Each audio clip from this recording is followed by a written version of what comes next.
Welcome to NarrativeNook audio tales where enchanted stories come to life.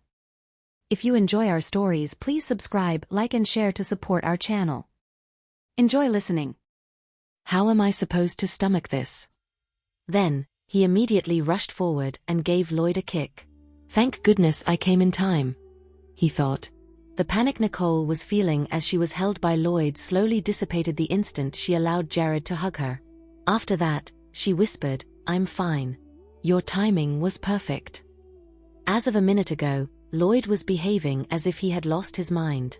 He actually tried to take advantage of the scene to force a kiss upon me? Nicole thought in disbelief. To make matters worse, Nichelle knew all about this, and yet, she had allowed her son to do as he pleased without calling for a cut to the scene at all. Lloyd knew all too well how Nicole operated and how she would react.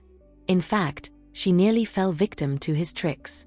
The humiliation she had been given made her furious.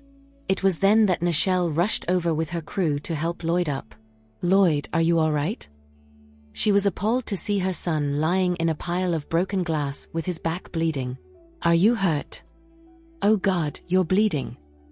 The crew member by the side immediately yelled as soon as he saw that. "I'll call the ambulance." When everyone else heard that Lloyd had been injured, they scrambled over to help him up.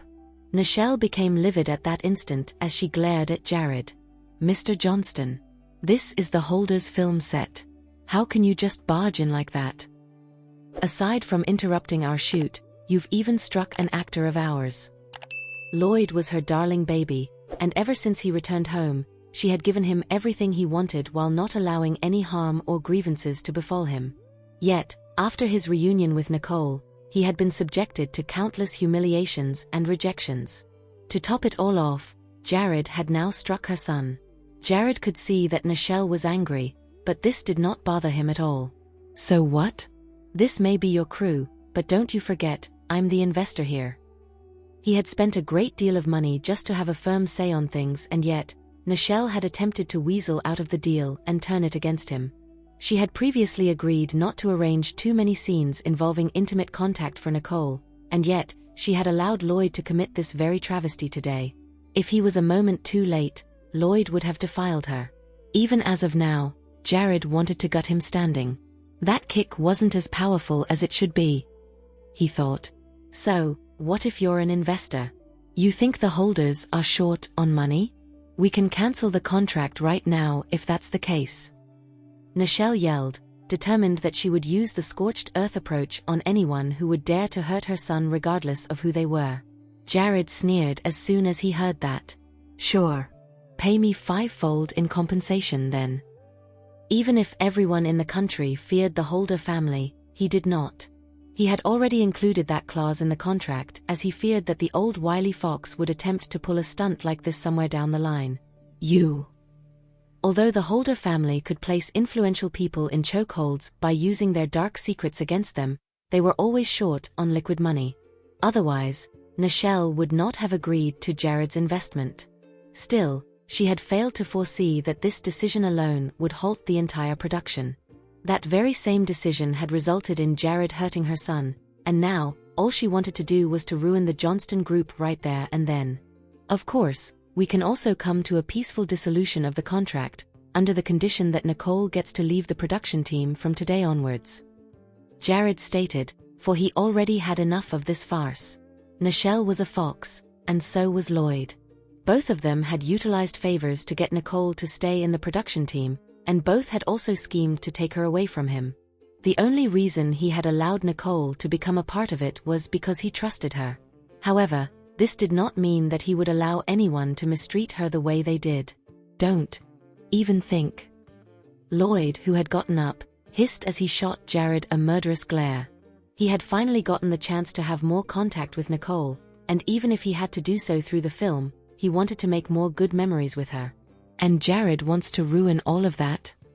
Lloyd fumed. At that moment, Nicole, who was totally disappointed with Lloyd, walked over and said, "This, I'm afraid, is not your call to make." Dejection appeared in Nicole's eyes as Lloyd was at a loss for words. He had seen such a look in Nicole's eyes before, and he knew that the very moment she gave him that look, it meant that she would definitely not change her mind. Lloyd, I've only agreed to do all of this because you've aided me back then.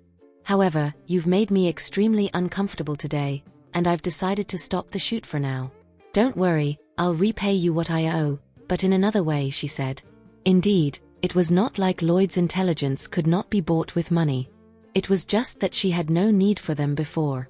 As of now, she no longer wished to cooperate with this insatiable mother and son duo.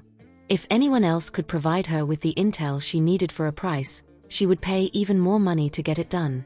At that instant, Lloyd felt a wave of numbing coldness radiating from within. Nicole, he uttered, still wanting to say something. However, Nicole had already lost her patience. Let's go. Take me away from here. She was really tired and only wanted to leave this place. Seeing that, Jared held on to Nicole and walked her out in domineering fashion, and as he did so, no one dared to try to stop him, not even Nichelle. The mother and son duo could only watch as the two made their exit. Noticing that the crew was staring at Lloyd's sorry state, Nichelle fumed. Why are you just standing there? Hurry up and send Lloyd to the hospital. It was only then that everyone snapped back to reality and hurried over to help Lloyd out of the set. The ambulance had already arrived by then, so they did what they were supposed to, and helped him onto it. Concurrently, Lloyd could no longer feel the pain on his body, and his eyes had totally lost their luster. His heart was pining for Nicole, and he really could not help what he had done. He then recalled how Nicole had reacted to him. He truly could not understand what he lacked in comparison to Jared. It made little sense to him as to why Nicole would be so repulsed by him. With his heart ripped to shreds, he could only close his eyes and allow the pain in his heart to fester. I hate this. I hate this so much. If Jared is no longer around, will Nicole give me a chance? Inside Jared's vehicle, Nicole leaned against the car window in exhaustion as she looked out with downcast eyes. Noticing that, Jared could not help himself from pulling her over and letting her rest her head against his chest. Hearing Jared's heartbeat, she felt an inexplicable sense of relief. Thank you. She closed her eyes and whispered softly. Back then, she was the one taking care of others, and never once had she ever been caught in such a situation before. It was because of Lloyd and her history with him in the past that had caused her to be careless. It was only after they had fought that she realized that Lloyd had never forsaken his training. The amount of strength and the sort of techniques he had employed against her earlier made her realize that he was much stronger than before. It was because of these factors that she was rendered immobile at that time. I've really underestimated Lloyd. He is no longer that sidekick who would just follow behind me, she surmised. Yeah, for the holders to control the lifeblood of information, they must possess exceptional skills in order to defend themselves, she continued. Still, why would he slack on his training? Sensing that Nicole was a little exhausted, Jared asked, Is it because of Lloyd? You look a little sad. He had many rivals, and Lloyd was just another one to him. Yet, it was only today that he realized the essential difference between Lloyd and Harvey. There was a history between Nicole and Lloyd that he did not know about. Sensing that Nicole was a little dejected at that moment, Jared took a deep breath. Perhaps. I don't know what this feeling is. I just feel very disappointed in him, she said. She had already made her rejection clear to Lloyd, thinking that he would care about her feelings and not have any more delusions about her. Yet, what he had done earlier had thoroughly disappointed her.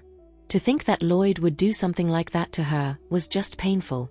Back then, Lloyd was the one who understood her best, as he was her partner since a very young age before Carl even joined. Back then, Lloyd would take note of her feelings, and would never do anything that would make her uncomfortable. But now he had changed. Jared hugged her even harder. Your disappointment means you have too high a hope for this person. I won't allow you to care about another man. Nicole raised her head in helplessness. I care about him, but not because of love. In fact, it's not even because of friendship. Her relationship with Lloyd could perhaps only be described as comrade-in-arms who had been through life and death situations together. However, it doesn't matter any longer. I will not get anywhere close to him anymore, she said, for the Lloyd now was no longer the Lloyd she knew. This Lloyd was both familiar yet foreign to her. Still, I'm afraid that Lloyd will not be providing me any further information, she said, though there was not a trace of concern in her voice as she knew she still had Jared. Don't worry. The person we've released is almost back there. We'll find that group soon enough, Jared assured. Nicole nodded, and in a tired tone of voice, she said, all right. Anyway, I don't plan to show up on set ever again. As for the other stuff, do as you see fit. Jared had invested in the show because of her, and if she wanted to leave, he could solve that issue in whichever way he wanted. All right. The Holder family may not have enough cash flowing in, so they will definitely not choose to pay the compensation in fivefold. They'll definitely allow you to leave, Jared stated. Hearing this, Nicole felt much more reassured. Thankfully, you've seen this coming. Jared had always been one to strategize and plan ahead. I knew that the two were scheming. Jared's eyes darkened. To be fair, Nicole was not there, and as such, she did not know how the Holders truly were, and as a result, had trusted them blindly. Nicole nodded. It looks like your sixth sense is pretty on point, Mr. Jared. She had agreed to their terms on the basis that she had to acquire the intelligence needed to track the Braves, thinking that it was just a trivial matter. Now that you know, you'll do well to listen to me next time, Jared stated with a satisfied smile. In the foreseeable future, he would never allow Nicole to do something as stupid as that ever again. As the filming had halted prematurely and the day was still young, Jared brought Nicole to a restaurant with a view of the night for a meal to comfort her. It was only after Nicole began to feel better that he sent her home. Jared then looked at Nicole. You said that we'll go ahead and register for our marriage once the filming is done. Now that it is done, when do we get married? Nicole noted the sincerity in Jared's eyes, and this time, her heart softened. Any time, she said. After receiving that answer, a spark of joy appeared in Jared's eyes. Recently, Jared had been acting like an innocent child before her. All right, once I've helped you with the Braves and what's left of the contract with the film crew, we'll head to Panem, he said. All right. Nicole nodded. Her heart fluttered when she saw Jared behaving the way he did. Then, she leaned over and kissed him on the forehead. But a kiss on the forehead was nowhere near enough, and just as Nicole was about to pull away, Jared immediately kissed her on the lips before deepening it. In fact, the pair were so engrossed in their kiss that they had forgotten they were right at the front gate of the house. Not far away, Sean and Steve stopped the car in embarrassment as they looked at each other, finding it too awkward to get off the car now. Although that was the case, Steve did not forget to tease Sean. Hey, Nicole is already settling down and some of us haven't even shared a kiss with someone yet. Sean tensed up a little. Steve, no one would think you're mute if you kept quiet. Always has been. Steve burst out into laughter. Sean was extremely embarrassed and was about to give Steve a punch when Steve telegraphed the hit and quickly got out of the car. The thud of the closing door surprised both Nicole and Jared as they spun around and looked over. Jared was unperturbed, but Nicole was blushing hard as she fumbled. I'll be heading in first. All right. Jared curled his lips gleefully as he watched Nicole speeding off. Seeing that Nicole had left, Steve walked over. Mr. Jared, your progress is exceptional. Jared raised his eyebrow. Of course.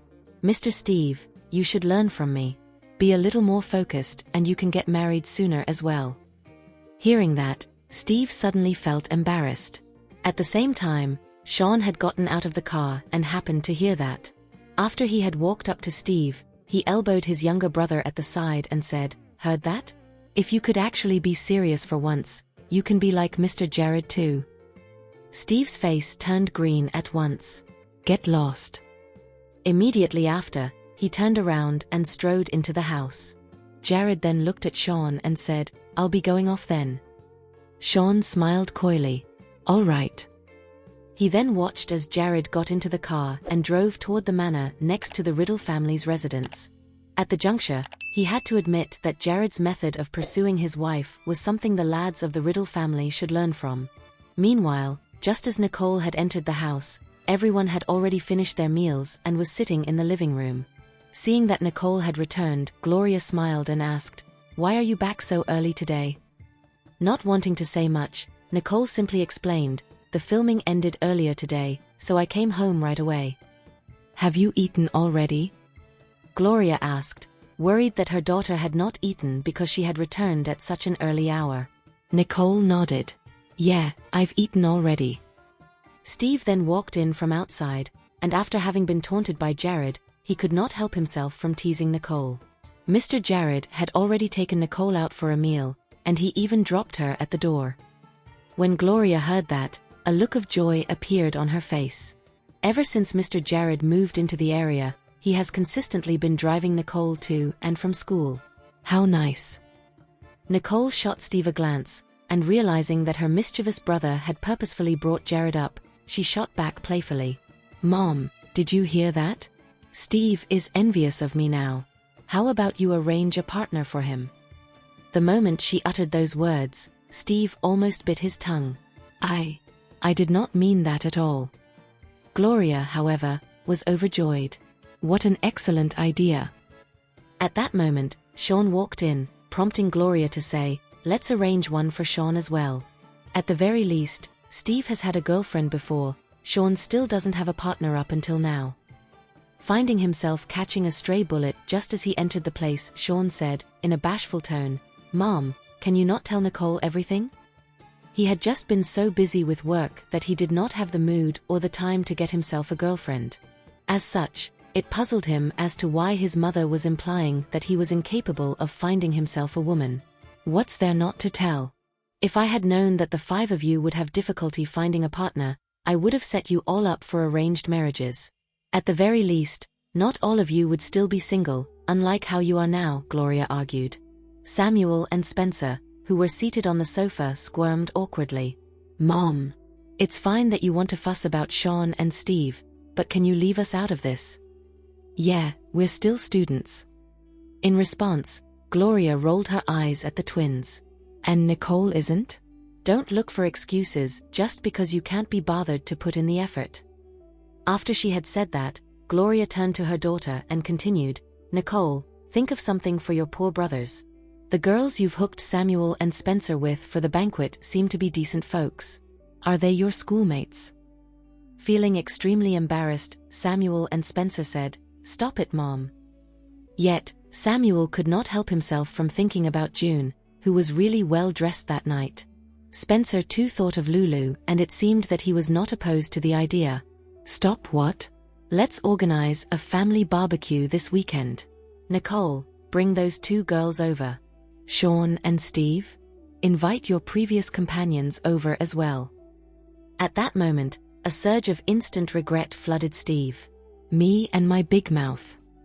Sean began to feel awkward too, and in resignation he said, "Mom, Nicole still has filming to do during the weekends." Nicole, however, smiled. "I don't need to film this weekend. If it's for your future, I'll definitely return home for it." The second she said that, all 5 of her elder brothers looked at her helplessly. In an attempt to steer the conversation, Samuel looked at Stanley and said, "Mom, why are you worried about us and not Stanley?" In reply, Stanley rolled his eyes at them. "My partner is already living here." He had no need to invite anyone. Tia was like family, and because of that, he was totally unfazed. Seeing that, both Samuel and Spencer felt a pang of jealousy for Stanley. Tia was always at home taking care of Mrs. Wallace Sr., and was just like a younger sister to them, so it was natural for them to get along without any sort of awkwardness. "Good, that settles things then. I want to see who is the least capable of you lot this weekend. At least one of you won't be able to bring a girlfriend back," Gloria said. After provoking her sons in deliberate fashion, Gloria smiled as she went upstairs, with Nicole following right behind. Behind her, the brothers began arguing with each other in the living room, cursing out and lamenting among one another because of Steve's big mouth. Steve really wanted to give himself a proper slap or 2, but it would not help things as it stood. The next day, Lulu and June saw Nicole arriving at school, and in a tone of concern they asked, "Nicole, why is it that there are always problems with your filming crew? I heard a paparazzi saying that Lloyd got injured as well." Nicole looked at Lulu and replied, "You sure get your news fast." Hearing that, Lulu suddenly found herself in an awkward spot. "Hey, I'm a Lloydite, And I'm also a member of his fan club. Although it's not been officially announced yet, the fan club has gotten someone to scout things out, and they said that they saw Lloyd being carried into the ambulance. What happened exactly? Not wanting to talk about what happened yesterday, Nicole said, he got cut by the table glass. Nothing too serious. Oh, just that.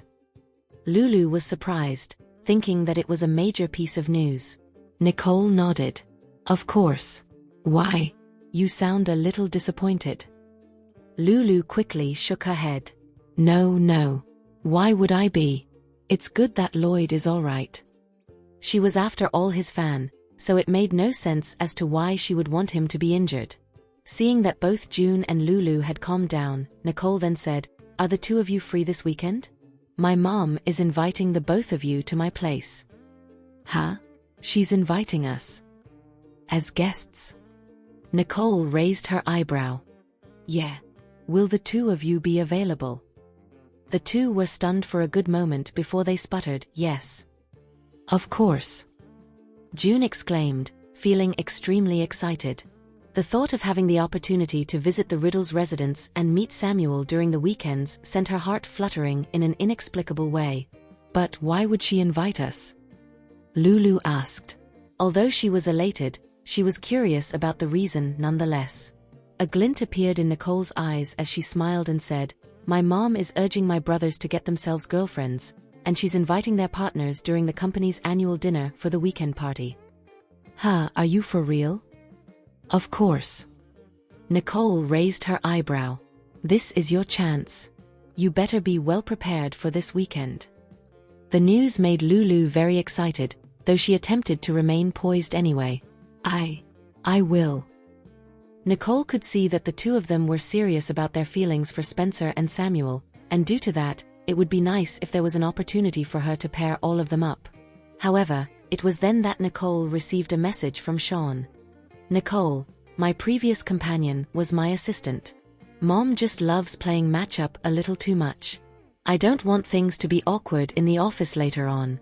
Help me out and find me a partner to even the count, if you would." Nicole raised her eyebrow the second she had read that. Sean is truly a schmuck. Although she had not paid much attention to Sean's companion during the dinner, that assistant of his was both considerate and well-mannered. Moreover, she was almost a little too submissive toward him. For a workaholic like Sean, a considerate and caring assistant like her was the perfect fit for him, and here he was, voicing his dissatisfaction. Initially, Nicole did not wish to get involved in this entire matchmaking fiasco, but after some thought, she replied, "Okay." And just like that, she had agreed to find him a companion, but as for who that companion would be, she had the final say. Ring. The school bell rang and very quickly, Ms. Emerson walked into the classroom. Everyone quiet down and looked at her. At this moment, Ms. Emerson smiled and said, "We have a new student who has been transferred to our class today. Let's welcome her." The news went on to surprise everyone. It was strange to think that there was another student aside from Nicole who had been transferred to the school this semester, and it was even stranger to think that the both of them had ended up in the same class. There was a faint applause in the chamber, but Nicole was totally indifferent as she looked at the door.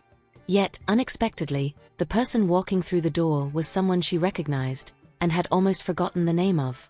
At that moment, the girl walked up onto the rostrum with her chin held high as she pompously introduced herself to everyone. "Hello, I'm Regina Wynn and I've been transferred from Great Oak High School. I hope we can get along." When they heard that Regina was from Great Oak High School, both Lulu and June darted their eyes at Nicole. Although the rest of the students did not know much about this, the two of them knew that Nicole too had transferred over from Great Oak, and it was said that there was only one high school in Great Oak. When they saw that Nicole was being totally indifferent, they thought that she might not know who the new student was, and perhaps they had hailed from the same school, but not from the same class. But after Regina had introduced herself, she suddenly said, "The reason I've transferred over because there was a student from Great Oak who had transferred over recently too." The moment those words were uttered, everyone was taken aback as they subconsciously turned their gaze toward Nicole. After all, she was the only one who had transferred over last semester. As it turned out, the two of them were classmates. At this moment, everyone looked at Regina with even more apparent looks surprise. So, that's why she wishes to join this class.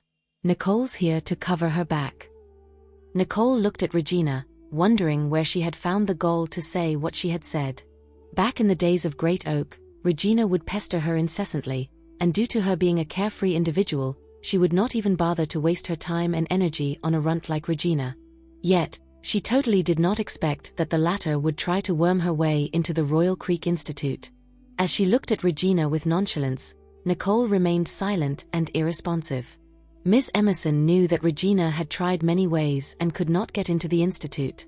It was only after the teacher at the admissions office told Mr. Ellison that both Nicole and Regina were acquainted that Mr. Ellison allowed her to enroll.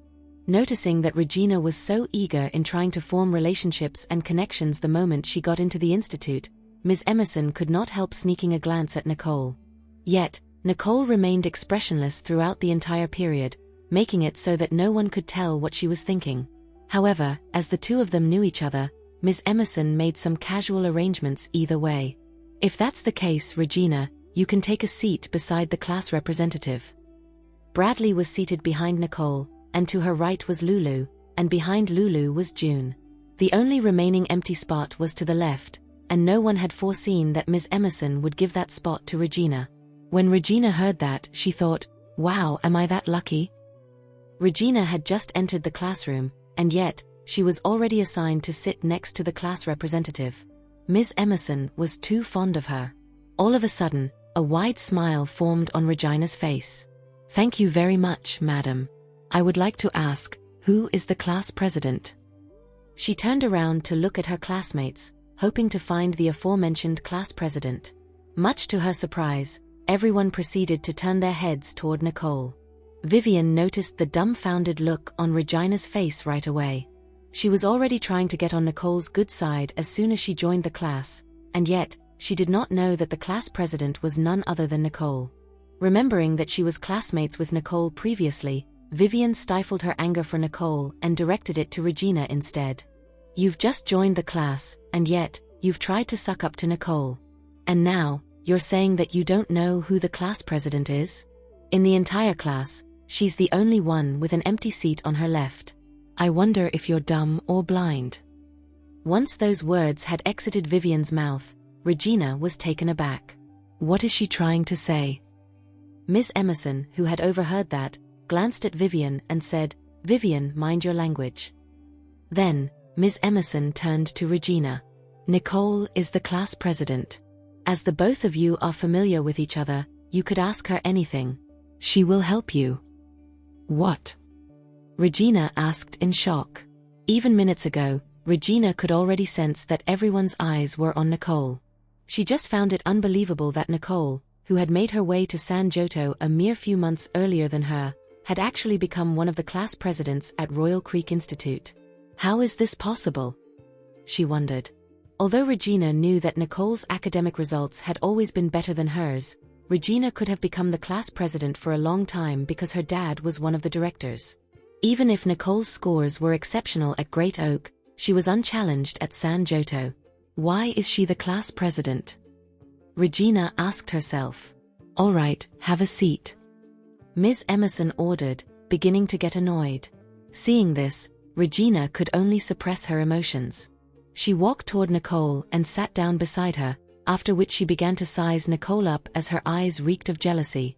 However, Nicole did not even turn to look at her, and just like that, an entire period went by.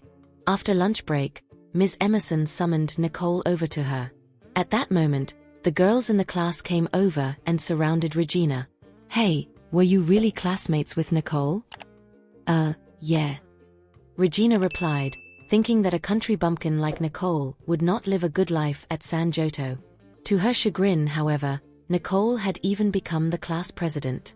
Seeing that she herself was surrounded by many of the people around her, Regina felt that she had made an absolute fool out of herself now. "You're so fortunate. With Nicole shielding you, no one would dare to pick on you anymore. No wonder you transferred to Royal Creek Institute. If it were me, I would do the same too," the crowd took turns commenting, which left Regina in a state of shock. What do they mean when they said that no one would pick on me with Nicole shielding me? She wondered. It's as if I came here just to be under her care. Why would I need help from a country bumpkin? This is simply impossible. Based on the comments from her classmates, it seemed to her that Nicole had been leading a good life thus far, a reality which Regina had a hard time swallowing. Concurrently, Nicole had just returned to the classroom too. Unable to stomach the truth anymore, she walked up to Nicole and said sarcastically, "I did not expect you to be leading such a good life here at San Giotto. You even made it to the position of president." In Regina's point of view, Nicole had always been a class below her. On top of that, she thought that Nicole had nothing in her skill set that would qualify her for the position of class president at Royal Creek Institute. In response, Nicole shot Regina a glance. "Why? Are you jealous?" Those two lines infuriated Regina at once. Who is jealous? I'm just shocked with San Giotto's standards when it comes to appointing a class monitor. If someone like you can become the class monitor, I could too. Once those words had left Regina's mouth, the entire class was taken aback. They initially thought that Regina and Nicole had a good relationship, and that Regina had specifically requested to be here just so that she could get into Nicole's good graces. In an act that defied expectations, Regina had already gotten into a quarrel with Nicole on her first day, leaving many to question her intelligence. As Nicole was the last person anyone would want to offend in San Giotto, they could not tell if Regina was really unaware of the situation or was she just plain stupid. Nicole glanced at Regina coldly. "Are you thinking of playing the same tricks like you once did? Your dad is not the school's director here. You won't be able to bribe the teachers here either. If I were you, I'd be good, study hard and stay out of trouble. Otherwise, you'll never know how you'll die." After uttering the last words, Nicole's gaze turned dark. Everyone could then sense the iciness in the atmosphere, with nobody daring to speak up. At the same time, Regina felt it too, and she was shocked by it. How long has it been since this bumpkin moved here? How did she get so powerful? She wondered. However, in Regina's heart, Nicole would always be that bumpkin who would never be able to contest her. Thinking of this, Regina snorted. "Although my dad is not the director here, he has a partnership going with the Fisher Group. Have you heard of them before? They are so much bigger than the Riddle Corporation.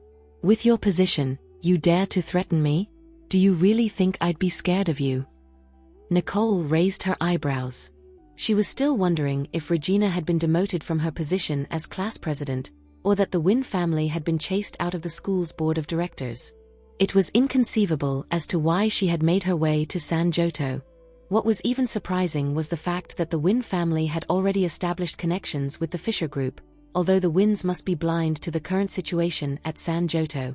As it stood, the Fisher Group's biggest rival was the Riddle Corporation. Moreover, the Fishers were now smaller in size and scale, and had immense difficulty in even challenging the partners of the Riddle Corporation. Perhaps the Wynn family, who just entered San Giotto's market, was the only one who thought that they had landed themselves a gold mine and a protector of sorts. Nicole was on the verge of bursting out into laughter upon hearing that. Her only thought was that Regina was extremely foolish, as in truth, Regina's news was really outdated. She probably had no clue that the Riddle Corporation had surpassed the Fisher Group status in just a matter of months. Ha! I really did not expect the Wynn family to establish connections with the Fisher Group. It is no wonder that you are speaking to me in such a manner. Nicole looked at Regina coldly, suppressing the urge to laugh out loud. And while they were staring each other down, Regina still thought that Nicole was surprised by the Wynn family's progress. She then crossed her arms and snorted. "You're scared now? That's too late. Let me tell you, as long as you're in the same space as me, I will make sure that you go down. You better enjoy your final moments of being a class president." To Regina, this position was soon going to be hers. After she had spoken, Regina kept her arms crossed before her chest and walked out arrogantly. Unexpectedly, the entire class burst out into fits of hysterical laughter after Regina had walked out. Even Nicole, who rarely smiled, began to let loose in a fresh gale of chuckles because of Regina's show of idiocy. Lulu was laughing so hard that she slammed the table. "Haha! Which village did this lady come from? Who is she to challenge Nicole? Interesting. That's really interesting.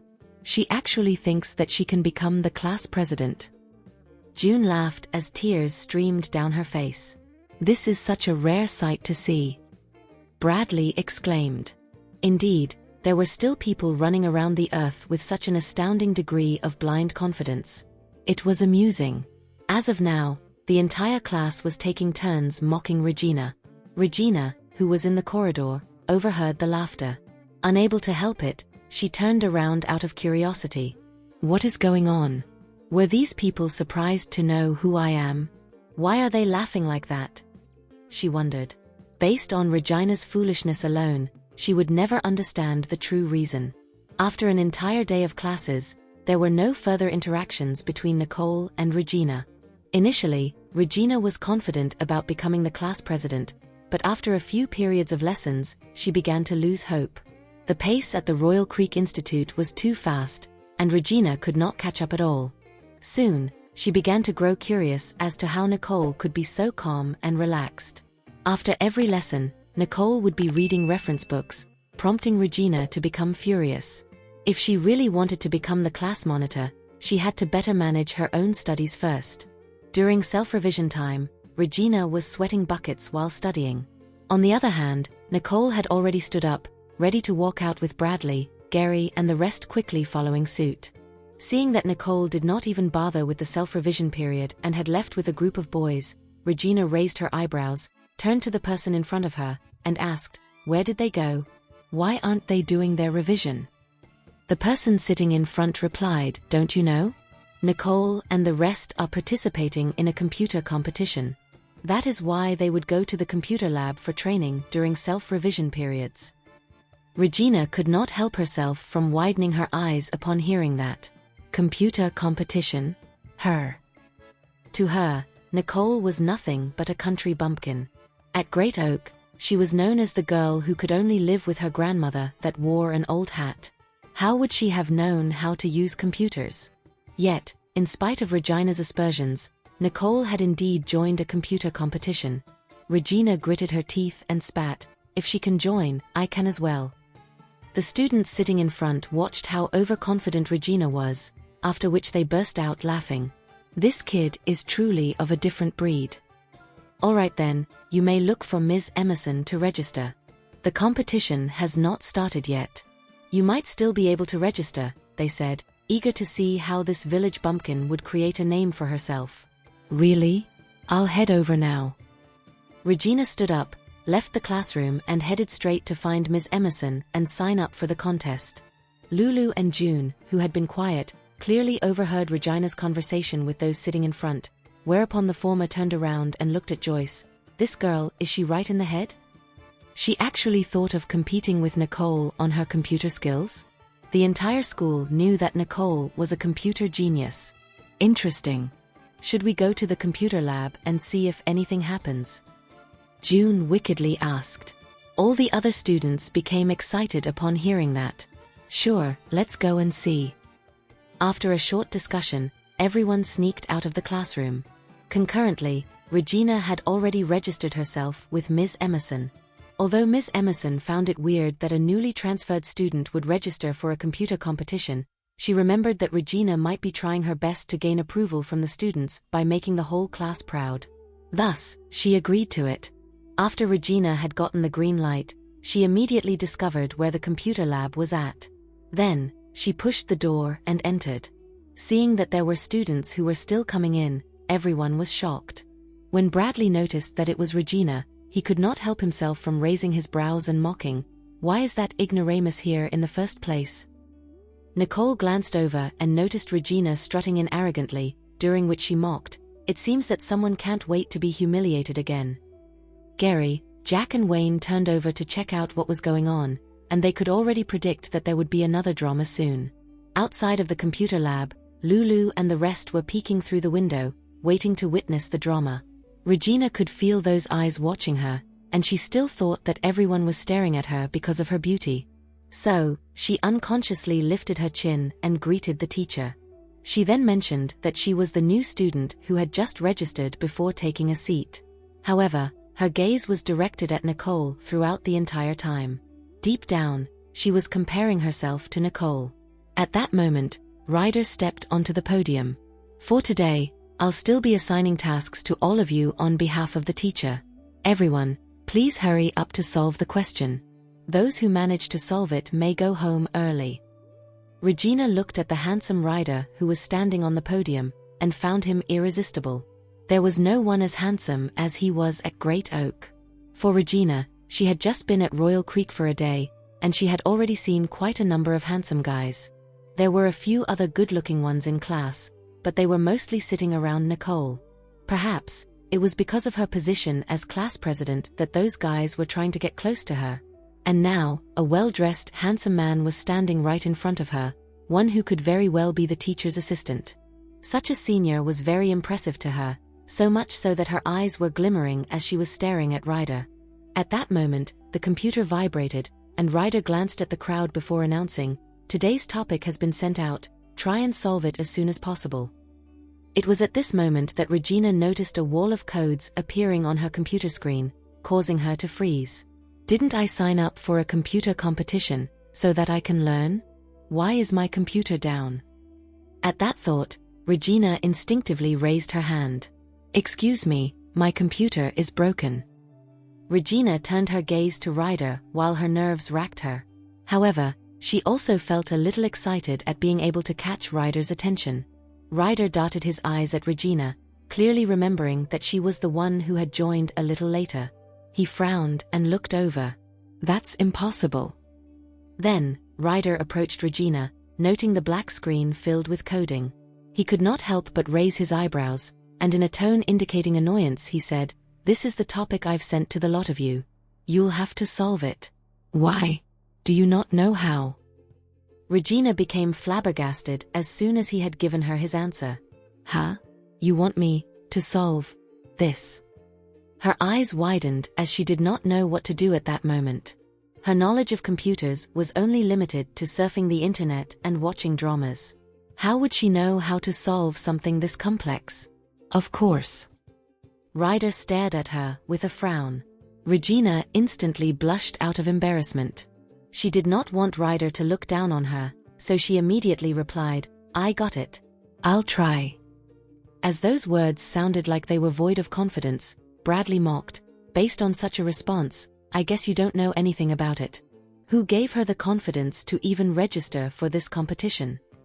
Wayne and Jack, who were on the other side, burst into fresh gales of laughter. Meanwhile, Nicole responded with sardonic laughter and looked down at her computer. Everyone else was focused on solving the problem, and yet, Nicole was sipping her on drink while looking relaxed. Gary took a look at Nicole's computer. "My brother gave us different sets of questions as compared to the rest. This is a lot harder." In response, Nicole looked at him. "You find it hard?"